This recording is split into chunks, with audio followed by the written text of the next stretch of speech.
My guest today is Dr. Ken Burley, a dentist and attorney from Rogers, Arkansas, and an expert in the field of dental sleep medicine. Welcome, Ken. Thanks for joining us today. Thank you. Good to be here. So let me hear a little bit about your background. You started as a dentist, general practitioner. How did you get into dentistry? Well, I've always been a dentist. You know? Wait, you always? Because I wasn't until I went to dental school. You always were.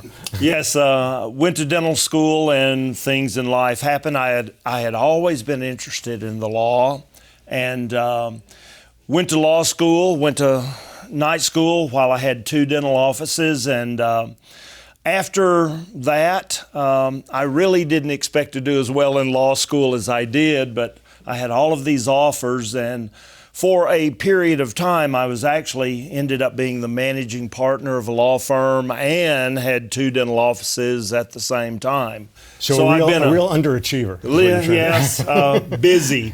What I did find out is you can't do both. It's just impossible. But anyway, but you went back to dentistry, right? Well, I never left dentistry. I always had the offices, and I was always managing and working in those offices. And so for 23 years now, I've been an attorney, and for over 35, I've been a practicing dentist. Okay. So let's first start with the scope of your legal practice. Okay. What kinds of things do you do in your legal practice? My concentration primarily is in the field of dental sleep medicine. I help dentists that have gotten in trouble with their State Board of Dental Examiners, primarily for maybe practicing what has been said outside their scope. Also, I help defendants' attorneys fashion their defense when a dentist gets in trouble. All right, so you've got the very noble enterprise of getting dentists out of trouble. Yes, okay, I'm on the good side. we love to hear that. We love to hear that. And how about your dental practice? What's the nature of your dental practice?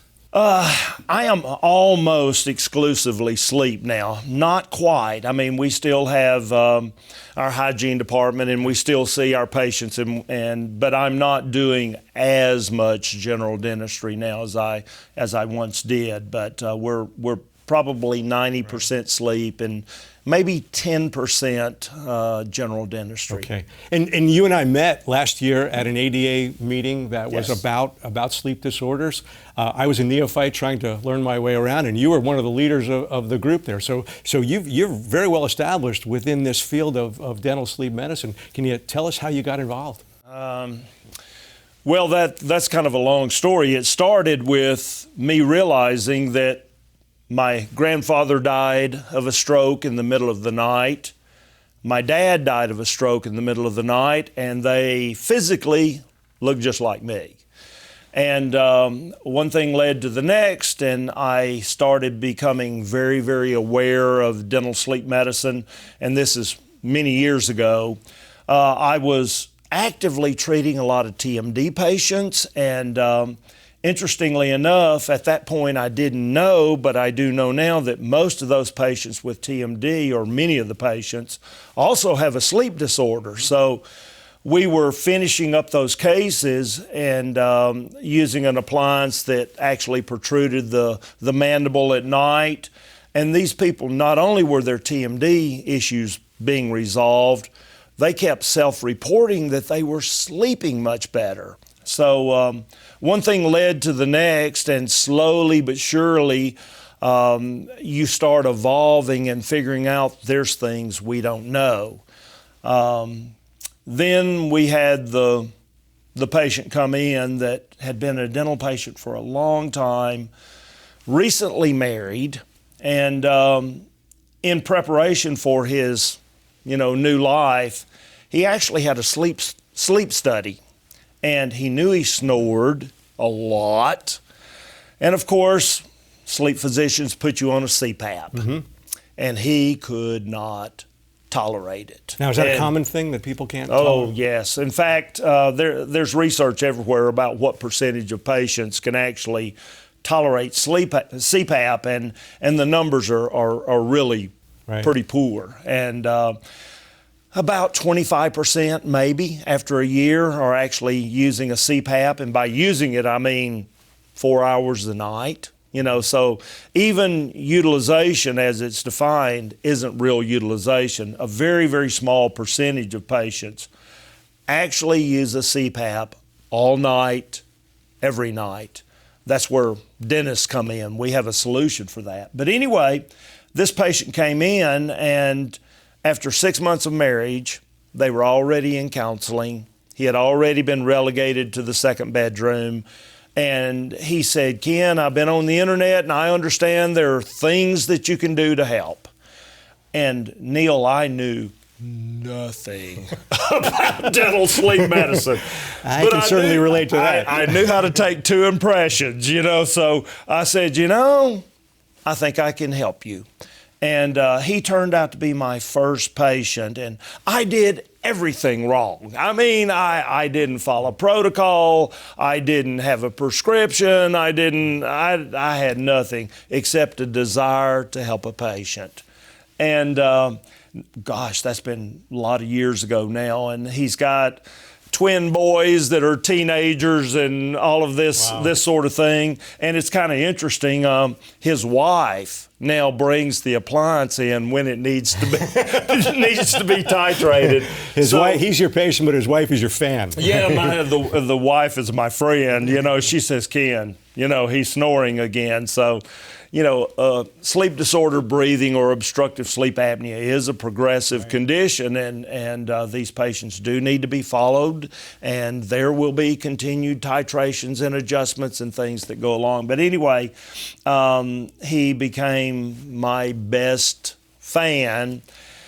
And yet he went and told all of his sleep physicians, or the sleep physician that was treating him, and I started getting referrals. Right. And then all of a sudden I realized, oh my God, I am treating a serious, life-threatening condition, and I know nothing about it. So it started the process of not only me learning everything I could about sleep medicine and dental sleep medicine. It's progressed now to the point where we're actually able to help with protocols and help with the direction of the profession. So it's been quite the journey. Yeah, well, you've made quite a journey. I actually have your textbook published by Quintessence.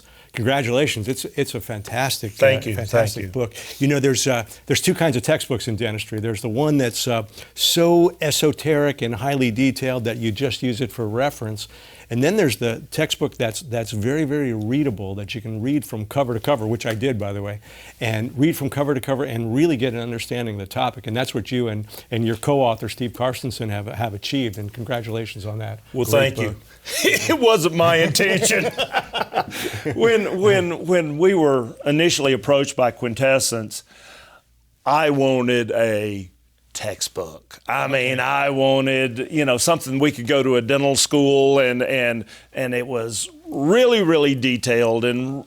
But Quintessence, in their wisdom, said, no, Ken, right. You need something that a dentist right out of school that knows nothing about this can actually pick up, understand it, and go treat a patient successfully. So all the way through the editing process, it was, Ken, you've got to make this more readable. So that was the goal, and I hope we've accomplished that. Well, you certainly have, and I highly recommend everybody read this book, get this book and read it.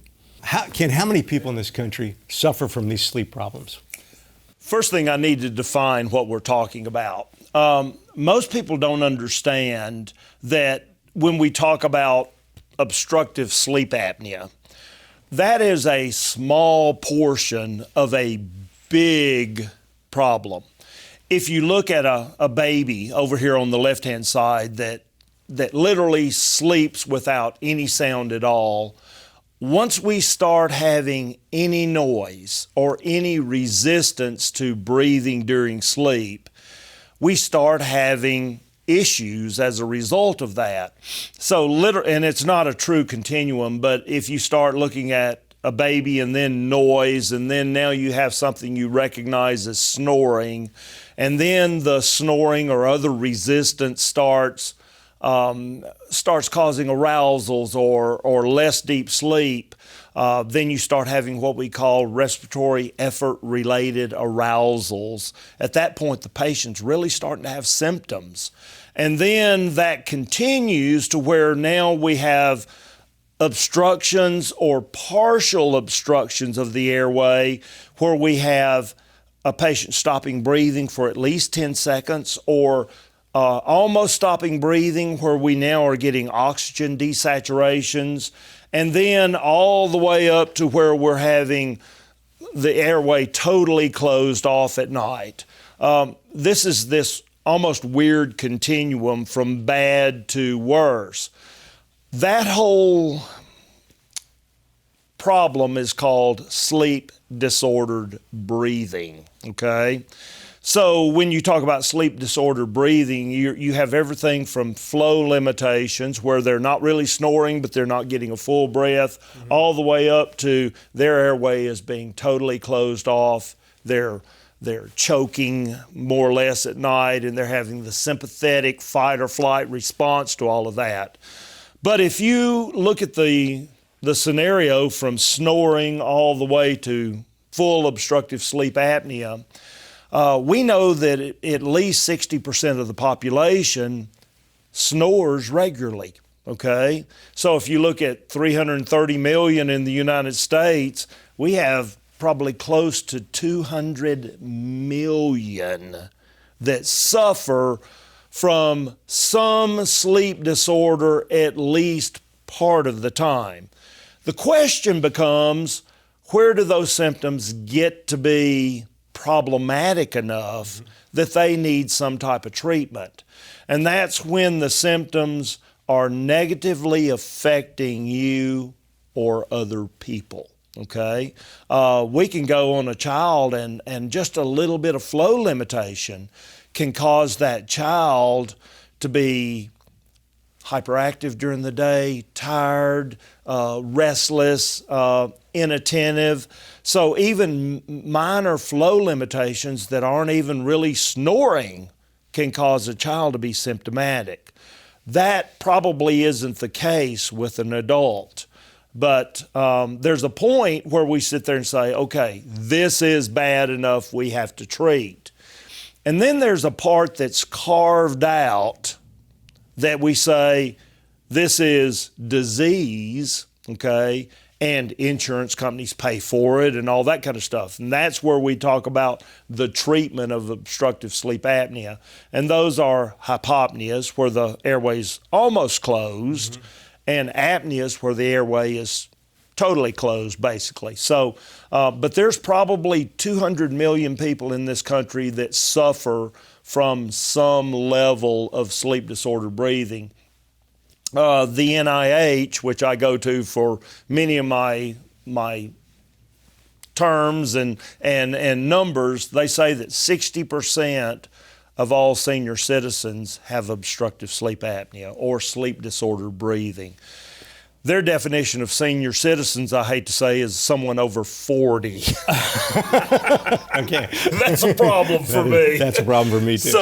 So the problem is if a general dentist looks at his practice and says, okay, anyone over 40 is highly suspect of having some sleep disorder that is bad enough I need to address. If the average general dentist carved those people out and thought about what he could do to help society, the revenue stream, the disease prevention that he can initiate by providing appropriate treatment for those people, this is an amazingly opportunistic problem for dentists, right. And we're the ones that need to follow it. Ken, when you describe that continuum, the people that are on the far side of the continuum with obstructive sleep apnea, with hypopneas, the people on the far side of the spectrum, people with OSA, the people with hypopneas, these, what are the numbers of those kinds of? I've heard up to 52 million Americans that have clinically significant sleep disorder breathing, meaning these are the people that their disease is going to result in a shortened life expectancy. Wow. So 52 million. Okay. Let's talk about the fairly standard protocol that a dentist would use in screening those patients and getting those patients treated. Okay. My understanding is most state laws say that only a physician can make a definitive diagnosis of sleep apnea. And so that what a dentist would typically do is screen the patient, ask them if they're snoring, ask them if they're drowsy during the day, questions like that, and then refer them on to a physician to do whatever tests are required and make a definitive diagnosis.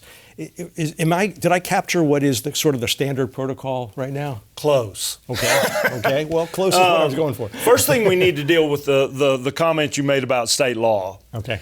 That doesn't exist. Okay. We have 5 states that have made some type of statement by the board that says dentists should not be diagnosing, they should not be, providing treatment without a sleep physician being involved. There's one state, and that's Georgia, that has actually put that in a statute. Okay. North Carolina has a lot of things going on with the board, and they're about to put out their own version of that. But very few states have actually come out with a position yet. Okay. But that's about to change. October 2017, the ADA came out with their policy statement on the role of dentists in the treatment of sleep disorder breathing.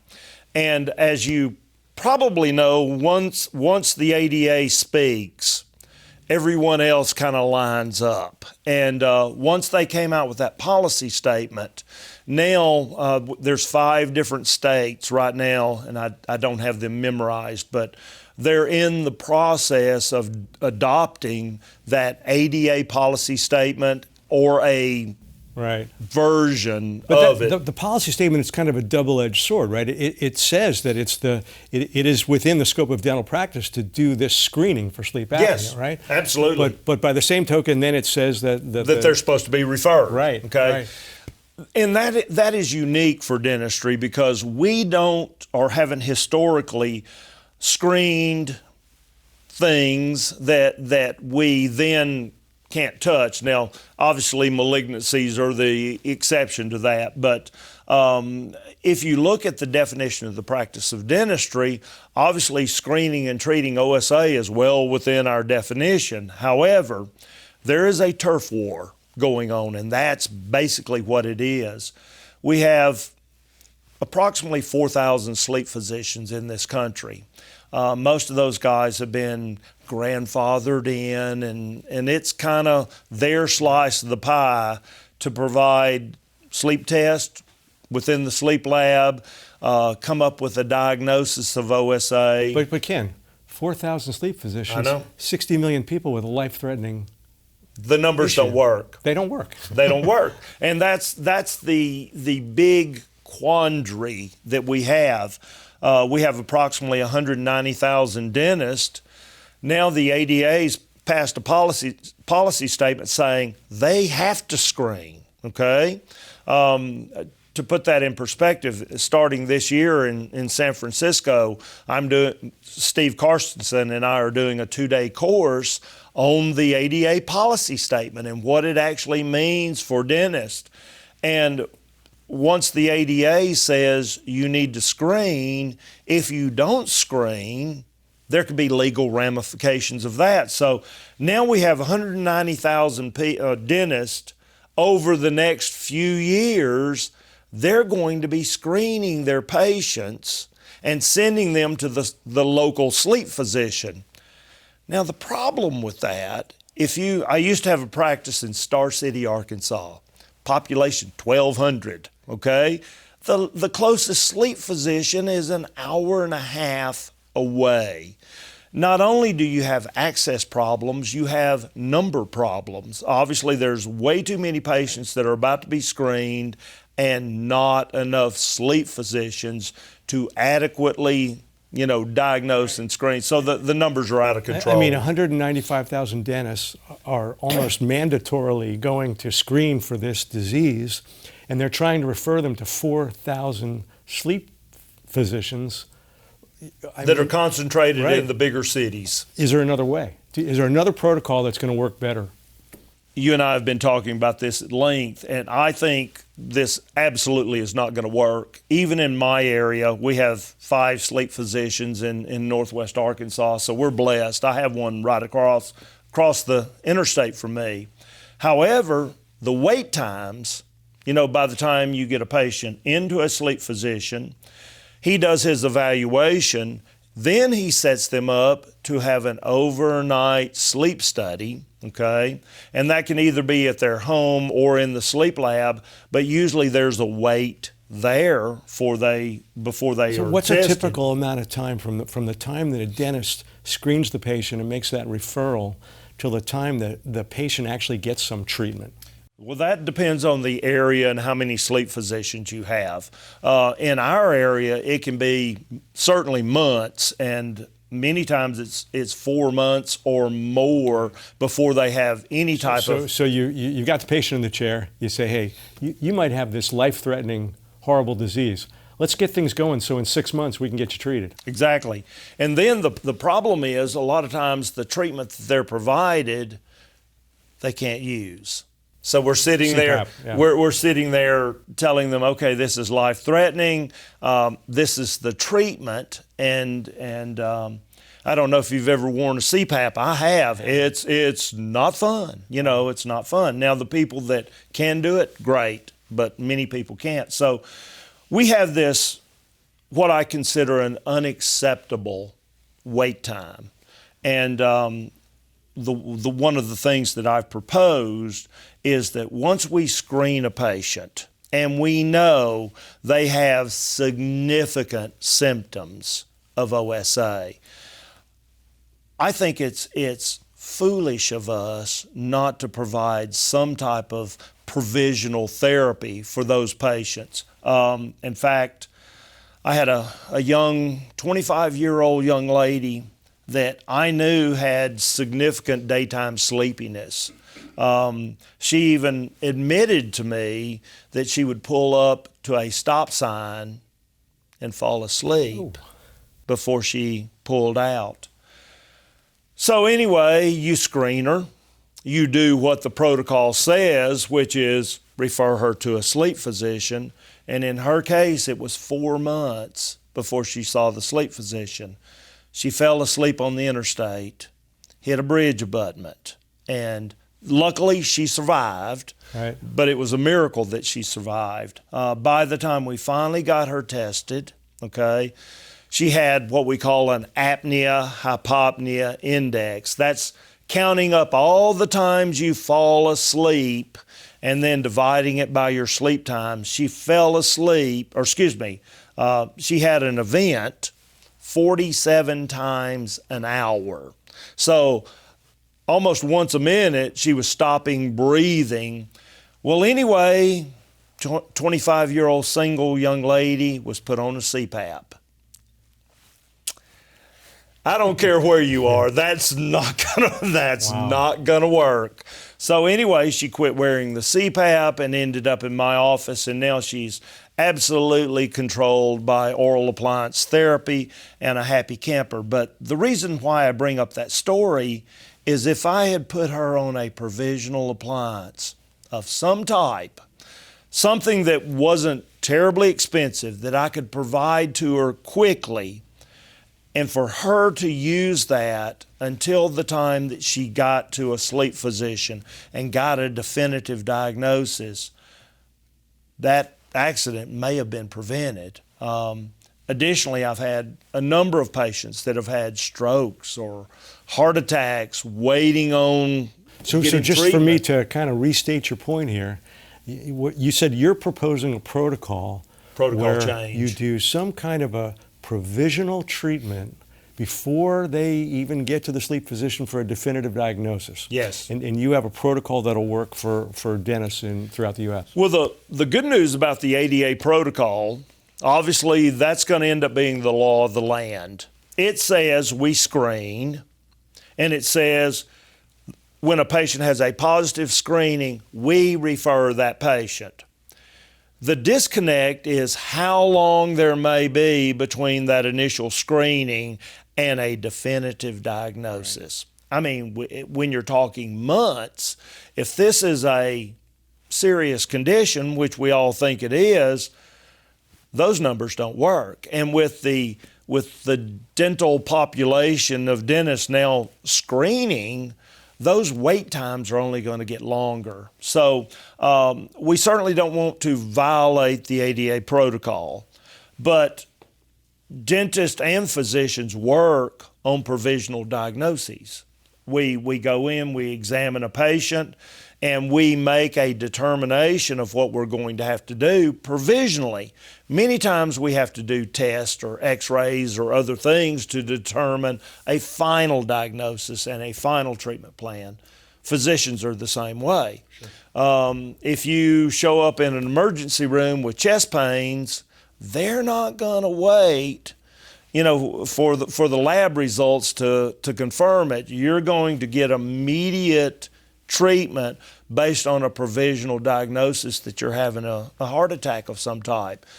All I'm saying is we need to be doing the same thing in dental sleep medicine.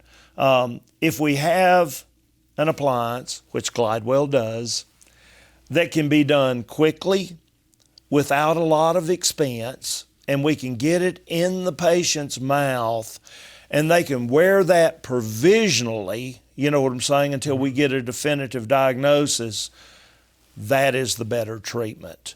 To me, many of these, and I hate to use the word provisional appliance, I just don't know anything that's a better description, but the Silent Night is custom fabricated for that patient. It's based on either scans or impressions, however the dentist wants to do it.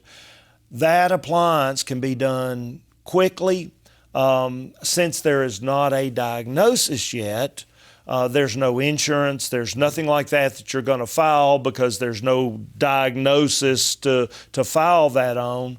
So it would be a cash type of arrangement with the patient. But the beauty is these appliances are going to last longer than the 3 or 4 months it takes to get the patient into the office.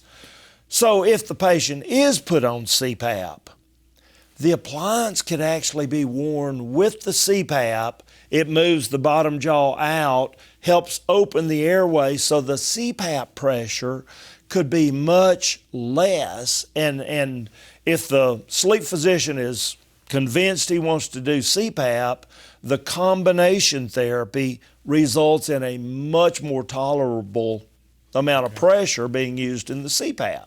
So I think it's absolutely the best of both worlds.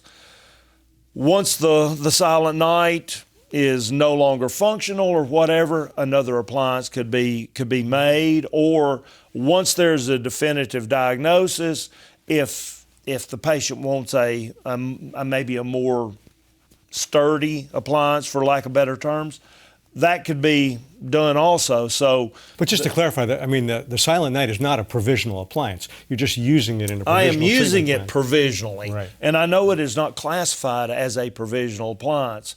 I hate to use the word temporary provisional. I would love a better name. I just don't know what that name is. But the typical temporary appliances that we have, they are not custom fabricated. They don't stay in the mouth well. They are not custom made for the patient. And quite frankly, they don't work well. And there's a lot of those, right? If you There's a lot go of to the drugstore, you go to Walmart, you see all kinds of appliances out there that are supposed to be what? Boil and bite? Boil and bite, or some of them are basically 2 football mouthpieces put together. And How about that guy that's always on the radio with that device? Yes, I know him. I don't want to mention. Yes, I know him. But yeah, there's a lot of provisional over-the-counter type things which I guess have their place, but that's not what I'm talking about. I'm talking about providing something for a patient that we know is going to improve their All right, situation. so this is great. I mean, this is really something new, something different, and something that can help a lot of people. Yes. And also, since dentists have been put in kind of an uncomfortable situation where we're asked to screen for it, and then we have to ask the patient to leave without any kind of treatment. So walk me through this protocol for the dentist that wants to place a provisional device. The patient's in, you've done your screening, and take it from there. Well, there's first thing I need to back up, okay? Right now, sleep physicians they're either really acceptant of what we're doing, and many of the sleep physicians that refer to me are really good friends, and we can sit down and talk and discuss these things. My suggestion for a young dentist that is going to do this, he needs to develop a relationship with somebody he's going to refer these patients to. Don't just, go to the internet and say, okay, he's the closest sleep physician, and start referring. Because the patient's going to show up with a provisional appliance, okay? We don't want that sleep physician to have the wrong impression, okay? And to cast some aspersions on any previous treatment. Exactly. Right. We don't want him to sit there and say, what is this? Why do you have this? You were provided this without a diagnosis. They need to understand that we are doing this provisionally. We're doing it to minimize symptoms in the interim between screening and definitive treatment, whatever that is. Because, as you already know, I defend dentists that have been turned into the board. And sadly, some of those dentists have been turned in by sleep physicians. So you need to go, any young dentist or any dentist that wants to do this, they need to have a person or multiple people that they can have a conversation with, they can refer these patients to, and when the patient shows up with the Silent Night appliance, the physician already understands they've been screened, they've been found to have significant symptoms, and out of an abundance of precaution, this has been provided up until the point where the sleep physician determines a definitive treatment. That sleep physician needs to know that we're not taking away his right or authority to be the quarterback of our team. We're just providing something provisionally until that diagnosis is made. So the first step needs to be, there's a sleep physician down the street, and you need to reach out to that person, either fax, email, or in my world, having my sleep coordinator call his sleep coordinator is the best way to get information. But anyway, you need to reach out to that person and let him know, number one, you're screening. Number two, you need a place to refer these patients to. So let the sleep physician know he's about to benefit directly from your introducing the screening protocol. However, because there's this growing wait time, however, for patients with significant symptoms, you want him to understand that you're initiating this protocol to provide a provisional appliance during that interim. So once that is established, it becomes quite simple. You screen, then you determine whether or not the symptoms are significant enough to provide an appliance. That's almost going to have to be a judgment call. I've done this a long time. You can pretty well determine, based on the patient's what we call an Epworth sleepiness scale, whether or not their life is impaired, okay? Are they falling asleep inappropriate? Then you have the whole snoring issue, and the snoring issue is, are your symptoms and the things that accompany this impairing the quality of life of those around you? Because all of those can be reason enough to say, if I don't do something, the wife's going to kill him, you know. So there's all kinds of reasons for going ahead, and I have not tried to hamper the clinical decision making of any dentist, because I've frequently had patients come in that did not think they had a problem, but the wife was sitting there saying, yes, he does, and I'm his problem. So once you screen, you make this clinical decision whether or not this is significant enough to provide this appliance. And once that happens, then there's the issue of, you know, how do we go about that? You're going to have a patient with models of the Silent Night, sitting there explaining how it works and how, yes, this is a custom fitted appliance, but we're going to call it provisional, in that he's going to use it from this point until another therapy replaces it. Okay? People always want to say, well, what do you do with the provisional? Provisional is provisional until something different is provided. So you make that appliance, you provide it, then a referral form can be either provided by the sleep physician, or if you want to do it very simply, you can just write a letter and say, I'd like to introduce Mr. Jones, who went through a screening in our office due to an Epworth sleepiness scale of 18, which is significant. We provided or fabricated a Silent Night provisional appliance to be worn during the interim of from screening to definitive treatment, okay? And introduce that patient to the sleep physician, and then the sleep physician takes over the therapy.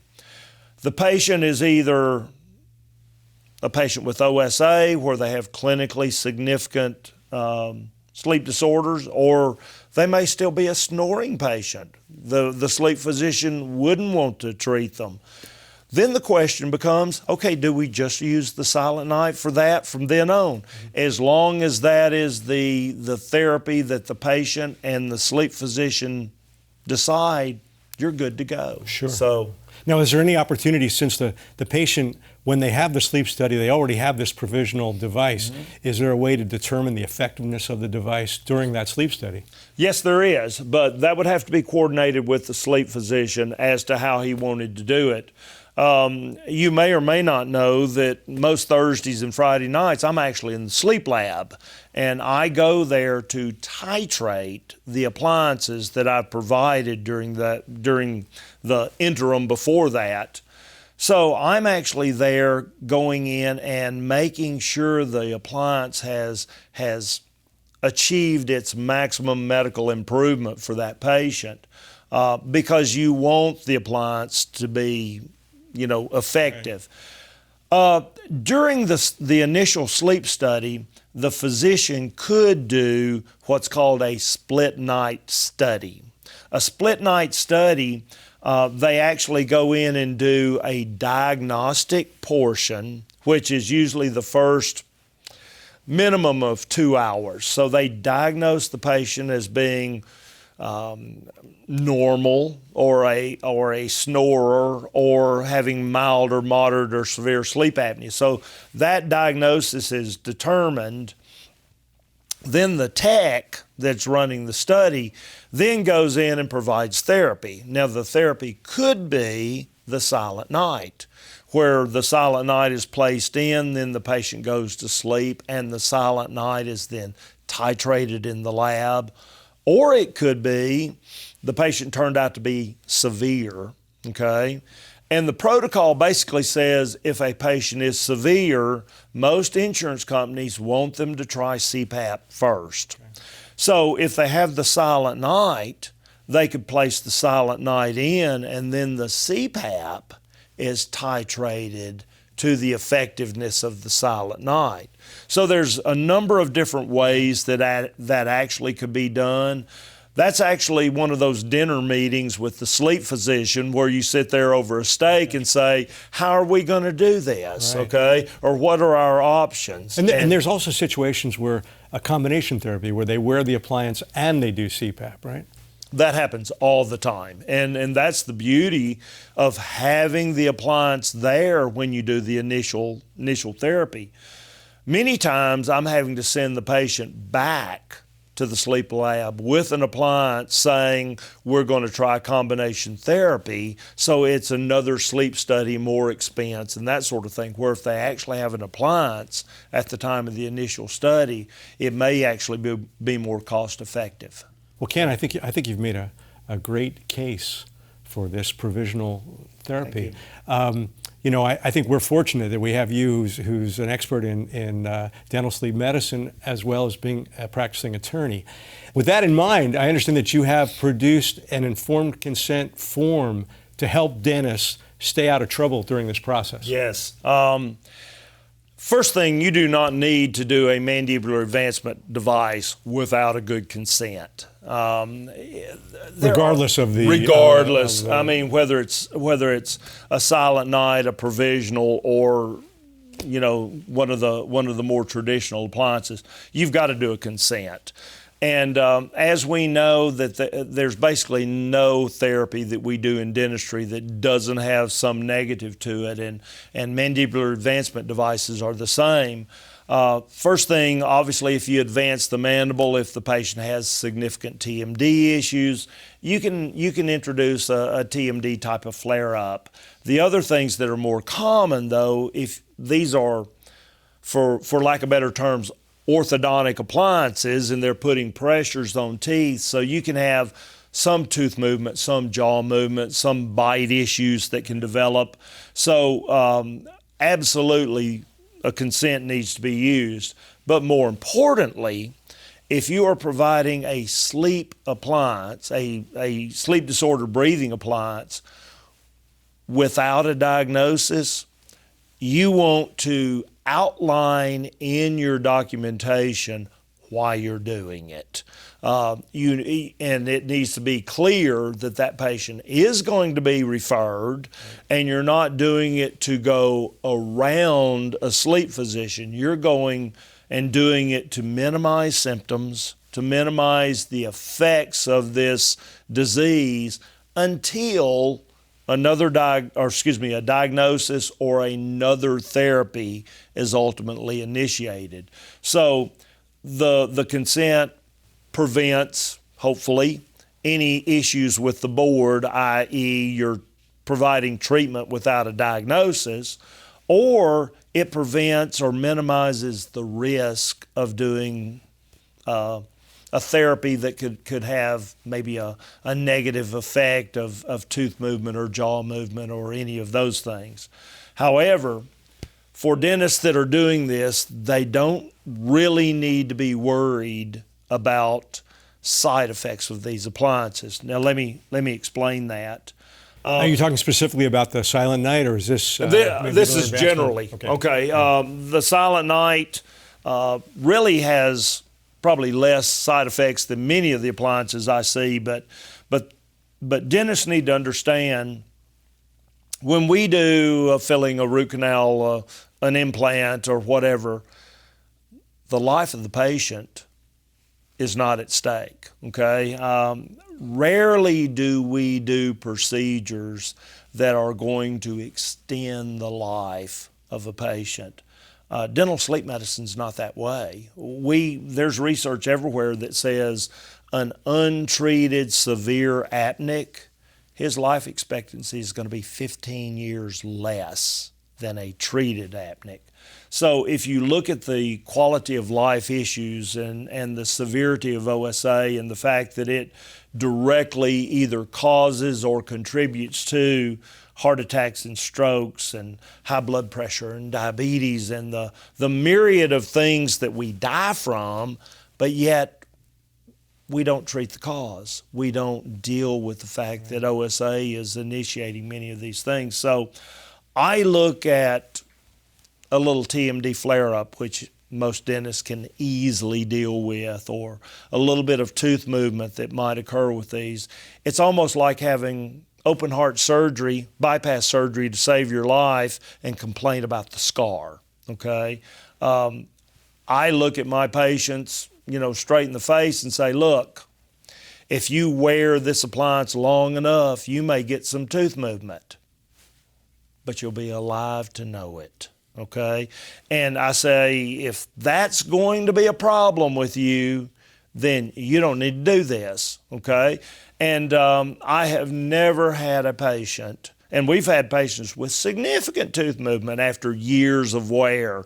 I've never had a single patient that couldn't eat, couldn't function perfectly fine, and worried about a little tooth movement. But they all have had good consents too. Right. So dentists, if they're gonna do this, as I say, do it well, okay? Protect yourself. Get a good consent. Make sure the patients are informed. Make sure the patients understand protocol. Make sure they understand why you're referring them. Make sure they have an opportunity to ask questions. Make sure they have an opportunity to ask questions. Right. Thank you for bringing that up. Obviously, we were discussing that beforehand. One of the elements of consent is patients need to have time to not only read and understand the document and have the document explained to them, they need to have time to ask questions and say, okay, why is this in here? Or why may I get tooth movement? They need to understand that. Ken, in the informed consent form, there's a specific provision talking about tooth movement. Yes. Is there any way to prevent that or mitigate having tooth movement when the patient wears the Silent Night device? Thank you for bringing that up, because I really wanted to cover that. The issues that we've had up to this point dealing with sleep appliances have all kind of centered around tooth movement. And in that consent, it specifically mentions what we call a morning repositioner. Sometimes we call it an AM aligner. Well, AM aligner is a brand name. If you want to call it that, we can do that. But yes, there are several different ways to do that, but all of them work kind of the same way. The Silent Night obviously functions by moving the lower jaw out at night, and I don't know how detailed you want to get into it, but the retrodiscal tissues kind of act like a sponge. Okay. So when you move the lower jaw out, the retrodiscal tissues fill up with fluid, and that's inside a capsule. So when the appliance comes out in the morning and the patient goes to bite, their back teeth don't hit. Okay. So what we're doing in conjunction with Glidewell is we're making sure that there's going to be a wafer inside these appliances. It's a thermoplastic type of wafer that can be heated up in warm water, placed usually on the lower anterior teeth, and the patient bites into that. So you're capturing basically the centric bite on that patient as it is the day that you deliver this appliance. Okay.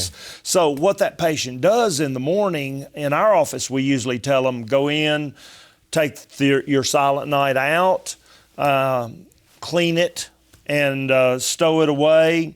Then brush your teeth, clean your teeth up, place the morning repositioner in, the little wafer in, and we tell our patients to go get in the shower to get the muscles nice and warmed up, and gently bite into that morning repositioner.